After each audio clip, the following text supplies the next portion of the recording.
Hey guys, I'm Bill Devine with Bullseye Power. Thought we would do a quick video to show you guys our aluminum foundry and how this whole mess works. So we're here at the foundry. This foundry is over 100 years old. It's been here long before we ever were. And we're gonna go inside now and we're gonna take a look at how this process works. Besides American made, casting our own covers allows us to control every part of the process, make sure we have a perfect part every single time. So as you guys can see, this is where every one of our compressor covers starts its life here in the foundry. So this is the pattern where the process starts. The pattern goes in, we pack the sand around it, then we remove the pattern, and the aluminum, the molten aluminum, will go where that pattern sat.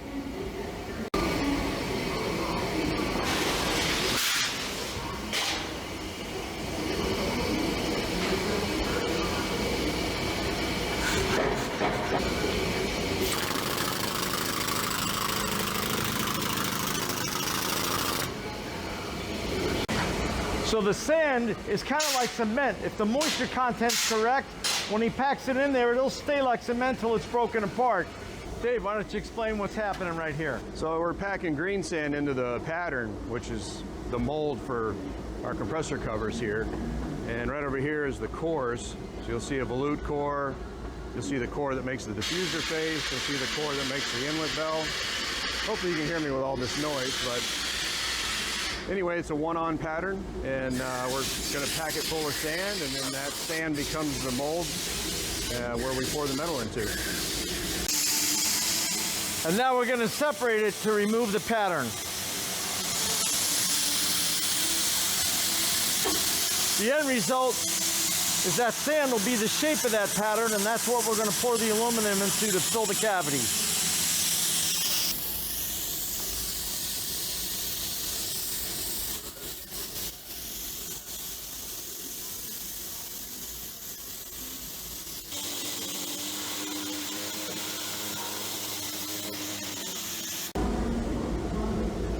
This is the other side of the mold. This would be the back side of the compressor cover that bolts to the bearing housing. That'll work.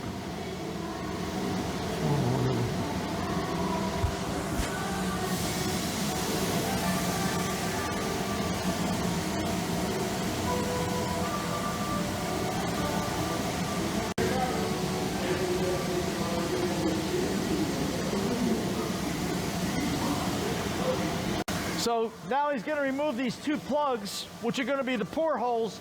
It'll vent through the center of this when it's poured, and then at the end they'll top the center of this off. Now we're going to install some filters in the two fill holes. Keep trash out.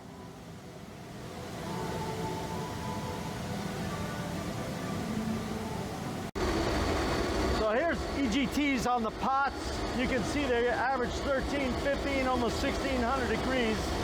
And the pots over here, two pots over here on my left.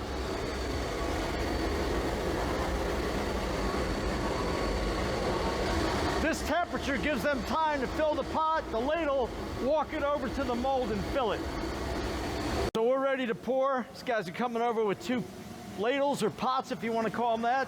They're going to pour in these two holes so you can see, if you can pan in, the screens are in there, trash screens, and then they'll top off in the center here. Here we go.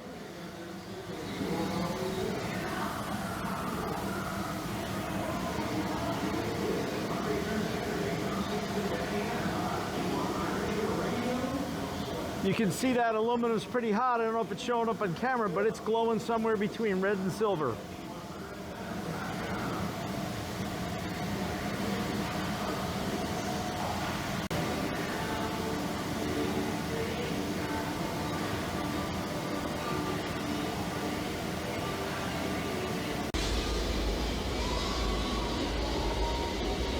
Now we're going to break this mold apart as the aluminum cools.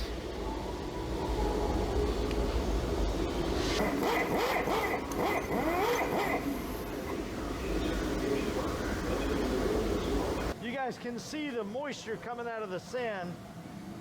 It's starting to dry up, change color right here.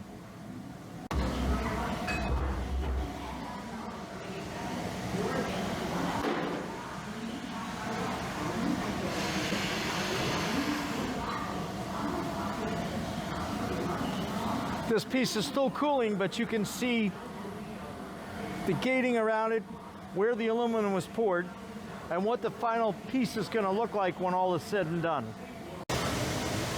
Here's another piece. Next process is wheel abrading. You can see the finish on this has changed as compared to the ones in here. That's what decides the finish on an aluminum product. So in closing, we're not going to wait around for him to cut the gating off this. It's got to cool. It's probably still 600 degrees. This is where we make our stuff. It's made here in the USA. It's used on over-the-road trucks, race cars, pulling trucks, you name it. Sky's the limit. You guys need something, we're here for you. Thank you.